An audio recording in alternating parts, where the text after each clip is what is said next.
Class 10th बेटा अज असी करांगे chapter number 9 some applications of trigonometry. ये तो पिछे आप चैप्टर नंबर 8 में कर चुके हैं इंट्रोडक्शन टू ट्रिग्नोमैट्री। ठीक है, जिहड़ा ये वाला चैप्टर है 9 इहदा नेम है सम एप्लीकेशनस। एप्लीकेशन का मतलब कि जिहड़ी असी ट्रिग्नोमैट्री कीती आ 8th चैप्टर विच उहदा यूज़ कित्थे हुंदा है। ठीक है, ट्रिग्नोमैट्री दे विच आपां एंगल कीते सी sine theta, cos theta, tan theta, secant, cosecant, cot. ठीक है, हुण ये जिहड़े एंगल्स असी कीते इन्हां दा यूज़ कित्थे है रियल लाइफ विच।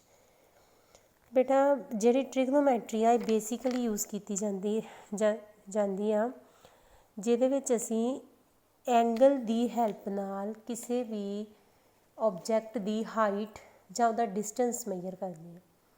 मान लो अपने कोल माउंटेन्स आ, अपने कोल ਵੱਡੀਆਂ ਵੱਡੀਆਂ बिल्डिंग्स आ। ठीक आ, ਹੁਣ कोई दरख्त आ, ट्रीज़ आ। ਹੁਣ ट्री की हाइट फाइंड करने के लिए असी ट्री के उत्ते तो जावांगे नहीं। माउंटेन आ, माउंटेन की हाइट फाइंड करने के लिए असी माउंटेन नूं चढ़ के किसी स्केल नाल नहीं दी हाइट फाइंड कर सकते। इसलिए असी ट्रिग्नोमैट्रिक रेशोज़ का यूज़ करते हैं। थेडोलाइट नाम का एक इंस्ट्रूमेंट आ which is based on the principle of trigonometry is used for measuring angles with a rotating telescope. देखो मैं क्लीयर कर दी तुहानूं। मान लो अपने कोल इत्थे कोई ऑबजरवर आ। ऑबजरवर का मतलब कोई भी मान लो बॉय आ, कोई भी बॉय खड़ा आ, उसका नाम आ ए। ठीक है, आ बिल्डिंग, दिस इज़ बिल्डिंग। ये की आ हुण उन्हें देखना आ कि बिल्डिंग की हाइट कितनी है। वो की करेगा, इत्थे उहदी आइज़ आ, आइज़ तो सीधा बिल्डिंग वाल देखेगा। इदां ही उपर तां नूं देखदे ना आपां, आइज़ तो सीधा उपर नूं देखेगा। जदों असी नीचेों किसी ऑबजैक्ट नूं मूँह उपर करके आइज़ नूं उपर करके देखते हैं तो इनू बोलते हैं लाइन ऑफ साइट। की बोलते हैं, लाइन ऑफ साइट। ठीक है, तो आ जिहड़ा लैवल का मतलब कि जिथे ऑबजरवर खड़ा आ, जिथे लड़का कोई जिहड़ा देखदा पिया आ आई तो उन्होंने बोलते ऑबजरवर। जिथे वो खड़ा आ ਉਹਦਾ कोई लैवल होगा बिल्डिंग का बेस नीचे, इनू बोलते आपां हॉरिजोंटल लैवल। Horizontal level. ठीक है बेटा, जदों आपां हॉरिजोंटल लैवल ते खड़े हाँ, सामने बिल्डिंग आ, बिल्डिंग वाल देखते हैं तो आ कोई एंगल बनता पिया ना एंगल। ये वाले एंगल नूं असीं बोलते हैं एंगल ऑफ एलीवेशन। किहड़ा एंगल बोलते हैं, angle of elevation. This is object. Object का मतलब कोई बिल्डिंग, कोई ट्री, कोई माउंटेन। ठीक है, क्लीयर। जदों असी नीचे खड़े होइए तो ऑबजैक्ट उपर होवे, जिद्दां दरख्त आ, कोई बिल्डिंग आ, इनू बोलते हैं उदों किहड़ा एंगल बनता है, एंगल ऑफ एलीवेशन। यह फर्स्ट टाइप। सैकेंड टाइप का अपने को एंगल आ, मान लो आ एक बिल्डिंग आ। ठीक है, ये एक बिल्डिंग आ, ये उत्ते कोई ऑबजरवर खड़ा है, मतलब बॉय उपर खड़ा है। उपर खड़ा आ, जिथे उपर जिथे खड़ा आ, जिथे उहदियां आइज़ आ की आ उहदा हॉरिजोंटल लैवल। ये की आ उहदा हॉरिजोंटल लैवल। मान लो बिल्डिंग ते खड़ा आ, इत्थे कोई आ रही है कार, दिस इज़ कार। ठीक है, इनू की बोलांगे आपां ऑबजैक्ट। इनू की बोलांगे ऑबजैक्ट। बेटा जदों बिल्डिंग ते खड़ा आ, नीचे देखदा पिया आ, दिस वन उपरों नीचे, फिर आ गई अपने कोल लाइन ऑफ साइट। ये की आ गई बच्चा पार्टी, लाइन ऑफ साइट। ठीक है, तो आ जिहड़ा एंगल बनता पिया आ, ये किहड़ा एंगल होगा, angle of depression. Angle of depression. समझ आया की कीता मैं। जदों कोई उपर खड़ा आ, ठीक है, ਆ देखो हुण आ बिल्डिंग का की आ नीचे बेस आ भी हॉरिजॉन्टल लैवल ही आ गया।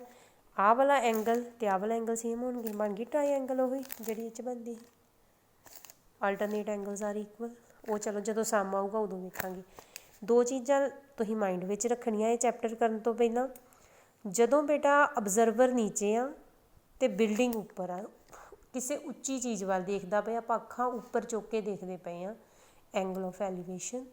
जदों असीं उपर खड़े आ, ऑबजैक्ट नीचे आ, जदों असीं अखां नीचे करके देखदे पए आ ते angle of depression. Clear. This chapter is very very important for the point of view of board papers. ਇਹਦੇ ਵਿੱਚੋਂ 4 ਮਾਰਕਸ ਦਾ ਇੱਕ ਸਿੱਧੇ ਦਾ ਸਿੱਧਾ ਹੀ ਸਮ ਆ ਜਾਣਾ ਆ ਬੇਟਾ। 7 ਐਗਜ਼ਾਮਪਲਸ ਆ ਤੇ 16 ਸਮ ਆ। ਛੋਟਾ ਜਿਹਾ ਹੀ ਚੈਪਟਰ ਆ ਤੇ ਸਭ ਤੋਂ ਈਜ਼ੀ ਚੈਪਟਰ ਆ, ਠੀਕ ਆ। ਇਹਨੂੰ ਚੰਗੇ ਤਰੀਕੇ ਨਾਲ ਕਰ ਲਿਓ। ਇਹਦੇ ਵਾਸਤੇ ਤੁਹਾਨੂੰ ਜਿਹੜਾ ਆਪਾਂ ਪਿੱਛੇ ਕੀਤਾ ਆ ਟ੍ਰਿਗਨੋਮੈਟ੍ਰਿਕ ਰੇਸ਼ੀਓਜ਼, ਆ ਦੇਖੋ ਆ ਕੀਤਾ ਸੀ ਨਾ 185 ਪੇਜ ਦੇ ਉੱਪਰ ਹੈਗੇ ਨਾ ਟ੍ਰਿਗਨੋਮੈਟ੍ਰਿਕ ਰੇਸ਼ੀਓਜ਼, ਸਾਈਨ ਏ, ਕੋਸ ਏ, ਟੈਨ ਏ। ਇਹਨਾਂ ਦੀਆਂ ਵੈਲਿਊਜ਼ ਪਤਾ ਹੋਣੀਆਂ ਚਾਹੀਦੀਆਂ, ਜਿੱਦਾਂ ਜਿੱਦਾਂ tan 0 ਦੀ 0, 30 ਦੀ 1/√3, 45 ਦੀ 1, 60 ਦੀ ਇਕੱਲਾ √3, ਠੀਕ ਆ। ਇਹਨਾਂ ਨੂੰ ਤੁਸੀਂ ਐਜ਼ ਇਟ ਇਜ਼ ਇੱਦਾਂ ਹੀ ਯਾਦ ਕਰਨਾ ਹੈ, ਠੀਕ ਆ ਜੀ। ਅੱਗੇ ਆ ਜਾਓ ਐਕਸਰਸਾਈਜ਼ 9.1। ਕਹਿੰਦਾ ਇੱਕ ਸਰਕਸ ਆਰਟਿਸਟ ਆ is climbing a 20 meter long rope which is tightly stretched and tied from the top of a vertical pole of the ground। ਕਹਿੰਦਾ ਵੇਖੋ ਆ ਪੋਲ ਆ ਕੋਈ ਗਰਾਊਂਡ ਦਾ, ਗਰਾਊਂਡ ਤੇ ਆ ਪੋਲ ਖੰਭਾ ਕੋਈ, ਇੱਥੇ ਇੱਕ ਰੋਪ ਆ, ਠੀਕ ਆ, ਉਹ ਖਿੱਚ ਕੇ ਬੰਨੀ ਹੋਈ ਨੀਚੇ ਗਰਾਊਂਡ ਤੇ, ਲੱਗ ਗਿਆ ਪਤਾ। Find the height of the pole, ਆਪਾਂ ਆ ਹਾਈਟ ਫਾਈਂਡ ਕਰਨੀ ਆ। If the angle made by the rope with the level is 30 degree. वेखो की कीता, आ कोई साडे कोल पोल आ, ठीक आ, इत्थे आ रोप किते बन्नी होऊगी है ना, इनू उन्हें इहदे नाल मैच कीता, दिस वन आ रोप बन्नी आ इहदा ग्राउंड लैवल आ। क्लीयर। रोप की लेंथ कितनी आ 20 metre. This is height of pole, आपां ये फाइंड करनी है। एंगल कितना बनता पिया आ 30 डिग्री। ਇਹਦਾ नाम रख लो ABC, ठीक है। इत्थे पहले इन्हूं डिस्क्राइब कर लो बेटा कि let AB equal to 20 metre. ये की आ लेंथ ऑफ रोप, रोप की लेंथ आ AB नहीं सॉरी AC बेटा, दिस इज़ AC। तो AB की आ height of pole, A B की है height of pole. Find out की करना है दिस वन। हुण देखो एक चीज़ वेखो, असी पिछले चैप्टर विच की कीता ही, पंडित बदरी प्रसाद हर हर बोले सोना चांदी तोले कीता ही ना। ਇਹਦਾ मतलब साइन थीटा किहदे इक्वल आ परपेंडिकुलर ओवर हाइपोटेन्यूज, कॉस के बराबर आ बेस ओवर हाइपोटेन्यूज, तो टैन के बराबर आ परपेंडिकुलर ओवर बेस। हुण देखो आ की आ परपेंडिकुलर, ये की आ हाइपोटेन्यूज, ये की आ बेस। हुण मैं इन्हां तिन्नां चों किहड़ा एंगल लैणा है, हुण मैनूं किद्दां पता लगूगा, मैं साइन लवां, कॉस लवां कि टैन लवां, ठीक है ना। इस प्रॉब्लम नूं ओवरकम करन दे लई आपां की दो चीज़ां देखणियां, किते गिवन एक दी सानूं मेजरमेंट दित्ती होगी सारियां चों। आ की आ 20 मीटर, 20 मीटर की आ साडे कोल बेटा लेंथ, हाइपोटेन्यूज एच दिता है। फाइंड मैं की करना है पी परपेंडिकुलर, है ना। हुण इत्थे वेखो पी ते एच दोवें किहदे विच आ, इहदे विच पी एच किहदे विच आ साइन विच, इस करके मैं किहड़ा एंगल यूज़ करूँगी साइन। ये तुसीं वेख के अकॉर्डिंग टू सिचुएशन कि किहड़ी चीज़ गिवन आ ते किहड़ी चीज़ फाइंड आउट करनी आ, सिचुएशन नूं चंगे तरीके नाल देख के फिर तुसीं एंगल लगाना है, ठीक है। हुण देखो इत्थे मैं लिखदी हाँ साइन थीटा किहदे बराबर हुंदा आ पी ओवर एच, साइन 30, इत्थे थीटा कितना दिता बेटा 30, पी की आ मेरे कोल ए बी, एच की आ ए सी, ठीक है। हुण साइन 30 की वैल्यू 1/2, ए बी मैं फाइंड करना आ, ए सी कितना आ 20, कर दो क्रॉस मल्टीप्लाई, 2ab के बराबर आ गया बेटा 20, 2ab इक्वल्स टू 21 ज़ा 20, ए बी आ गया मेरे को 20/2 दैट इज़ 10 मीटर। ਇਹਦਾ मतलब ए बी कितना आ गया 10 मीटर। ਇਹਦਾ मतलब हाइट ऑफ पोल कितनी है जी 10 मीटर। हाइट ऑफ पोल कितनी है 10 मीटर। क्लीयर सारिਆਂ ਨੂੰ? हाँ जी सारे सम सेम ही आ। देखो दूजे सम की मैं तुहानू डायग्राम बना के दे देनी हाँ, तुहानू थोड़ा क्लीयर हो जाऊगा तो घर तुसीं लैना ही है। कहता एक ट्री आ breaks due to storm and the broken part bend so that the top of the tree touches the ground making an angle 30 degree. इधर वेखो एक चीज़, मान लो आ सारा दरख्त है, रफ डायग्राम बनाने लगी हाँ, कोई झक्खड़ नेरी आई इत्थों टुट गया, जदों टुटा तो कित्थे डिगूगा नीचे डिग जाएगा। ਇਹਦਾ मतलब आ जिहड़ा इन्ना पार्ट आ सॉरी इन्ना पार्ट आ ये कित्थे गया ये नीचे डिग गया। ਇਹਦਾ मतलब हाइट ऑफ ट्री क्या आ गया, आ भी हाइट ऑफ ट्री, आ तो सारा ट्री है। डायग्राम समझ आई? हाँ जी वेखो ट्री ही इत्थों तक, इत्थों टुट गया, टुट के नीचे डिग गया। कहता जदों नीचे डिग गया ट्री तो किन्ने डिग्री का एंगल बना रहा आ 30 डिग्री। हाँ जी ए बी ते सी। पहला तो की लिखोगे हाइट ऑफ ट्री कितनी है ए बी प्लस ए सी। आ सारा ट्री आ ट्री आ इत्थों टुटा तो नीचे डिग्गा। वो कहता जो नीचे डिग गया तो किन्ने डिग्री का एंगल बना लिया 30 का। The distance between the foot of the tree to the point where the top touches the ground is 8 metre. कहता जिथे टॉप टच किया ट्री का ग्राउंड तो वह डिस्टेंस कितना आ 8 मीटर। मैं फाइंड की करना है हाइट ए बी फाइंड करनी है। ਇਹਦਾ मतलब बी सी कितना आ 8 मीटर। मैं की फाइंड करना आ ए बी, मैं की फाइंड करना आ ए बी कर सकते हैं। हाँ जी in triangle A B C दसो भी। एक चीज़ होर याद रखनी है बेटा, जदों भी असी ਆਪਾਂ ਜਿਹੜੇ साइन कॉस टैन ਆ हमेशा 90 डिग्री ਤੇ ਲਾਉਂਦੇ ਆ। तो जदों भी ਆਪਾਂ ਕਿਸੇ बिल्डिंग की हाइट, किसी ट्री की हाइट, किसी माउंटेन की हाइट फाइंड करते हैं तो एंगल हमेशा 90 डिग्री का उन्होंने स्ट्रेट मान के चलते। ठीक है हुण इहदे विच दसो मैं की फाइंड करना। ये मैं फाइंड करना परपेंडिकुलर।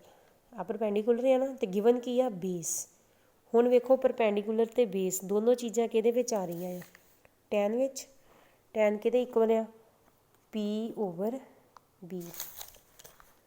टैन थीटा किहदे बराबर आ पी ओवर बी। ਇਹਦਾ मतलब टैन 30 किहदे बराबर आ गया a b over b c. Tan 30 बेटा किहदे बराबर हुंदा आ 1/√3 दे।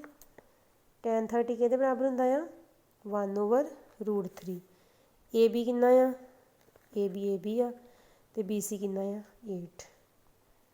ठीक है जी। ਇਹਦਾ मतलब ए बी मेरे को आ गया क्रॉस मल्टीप्लाई कर दो सॉरी ए बी आ गया 8/√3। This is a b. ठीक है मीटर। अगे साढ़े को आ गया बच्चा पार्टी दिस वन की भला। अगे मैं ए सी भी फाइंड करना है।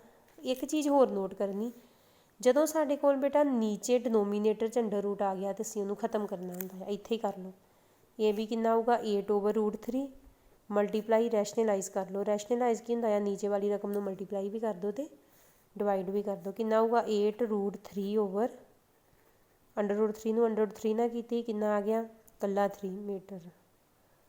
ठीक है हाँ जी। अगे ए सी फाइंड करना है। ए सी फाइंड करने वास्ते मैं किहड़ा एंगल लैके चलूँगी जिस बेस ते हाइपोटेन्यूज आवे कि आ रहा है कॉस विच की लिखूँगी cos theta equal to b over h. Base कितना आ बेटा कितना कॉस 30 बेस कितना आ गया बी सी एच कितना आ गया ए सी। कॉस 30 कितना हुंदा साडे कोल √3/2 बी सी कितना सी 8 AC ਦਾ ਮੈਨੂੰ ਪਤਾ नहीं है। करा क्रॉस मल्टीप्लाई √3 AC किहदे बराबर आ गया बच्चा पार्टी 8 2 जार 16 AC आ गया 16/√3। इनू भी रैशनलाइज कर दो। इनू जो मैं रैशनलाइज किया तो की आया AC = 16/13 × √3/√3 आ जोड़ा √3 आ जब इनू रैशनलाइज किया मल्टीप्लाई का साइन पा के √3/√3 आ जाना है। कितना आ गया 16√3/3। हुण की लिखोगे total height of tree. Total height of tree कितनी आ गई AB + AC। AB की वैल्यू कितनी है बेटा 8√3/3। ਇਹਦੀ कितनी है 16√3/3। LCM ले लो 3 8√3 + 16√3 8 3 = 24 √3/3 8 × 24 कितना आ गया 8√3 मीटर। हाइट ऑफ ट्री कितनी आ गई जी 8√3 मीटर। आई थिंक समझ आ जानी चाहिए है सम दी। क्लीयर सारिਆਂ ਨੂੰ हाँ जी बेटा हाँ। हुण एक चीज़ होर देख लो बेटा ये सारे सम सेम ही आ। अज मैं तुहानूं ਇਹਦੇ ਸਮ ਜਿਹੜੇ एग्जाम्पल्स भी तुसीं वेख लैणियां आ ते ਇਹਦੇ तुसीं 11 तक सम करने आ सेम ही है। ये तुहानूं मैं एक एग्जाम्पल होर देन लगी हाँ 6th सम देखो ਇਹਦੇ ਵਿੱਚ थोड़ी जी चेंज आ 6वें सम ਵਿੱਚ। ਇਹਦੇ ਨਾਲ मैं डायग्राम बना देनी आ सम तुसीं अपने आप कर लेना ठीक आ। हाँ जी कहता ये 1.5 मीटर टॉल बॉय।